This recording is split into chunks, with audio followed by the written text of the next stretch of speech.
सबसे पहले यहाँ पे अध्यापकगण और अपने छात्रों को मेरा गुड मॉर्निंग।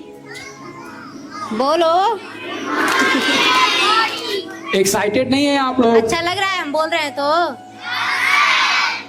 तो सर भी तो बोल रहे हैं तो तब भी बोलना चाहिए ना। Yes yes sir, no sir, कोई भी जवाब तुम लोग को आ रहा है चाहे नहीं आ रहा है तो बोलना चाहिए ना।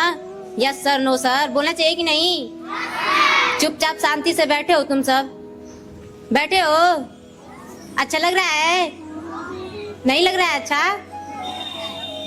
कुछ बच्चे आए थे यहाँ पे बोल रहे हैं कि हमें मैथ समझने में थोड़ा सवाल समझने में प्रॉब्लम होती है ना।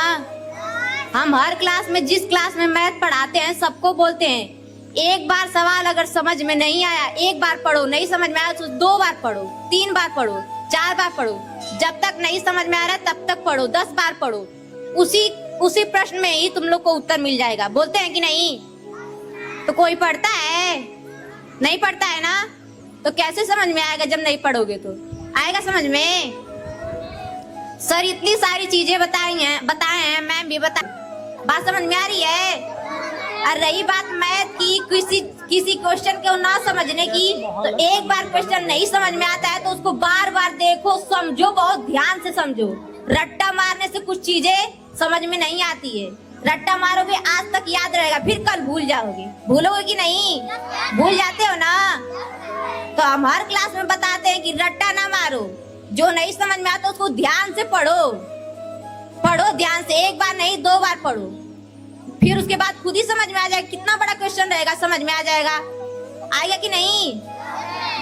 तो अच्छे से पढ़ोगे ना? सर पूछेंगे तो जवाब दोगे ना? तब ठीक है। ओके, एक बार क्लैपिंग होनी चाहिए मैम के लिए। समझ में आया आप लोगों को? देखिए कंफ्यूजन सारे लोगों के पास है, ठीक है, और उसका सॉल्यूशन भी है। लेकिन सॉल्यूशन आपको कैसे मिलेगा? जब तक आप अपने टीचर से नहीं पूछेंगे तब तक आपको सॉल्यूशन नहीं मिलेगा। समझ रहे हैं आप लोग? तो अब से आप लोग क्वेश्चन करेंगे सारे लोग? ओके।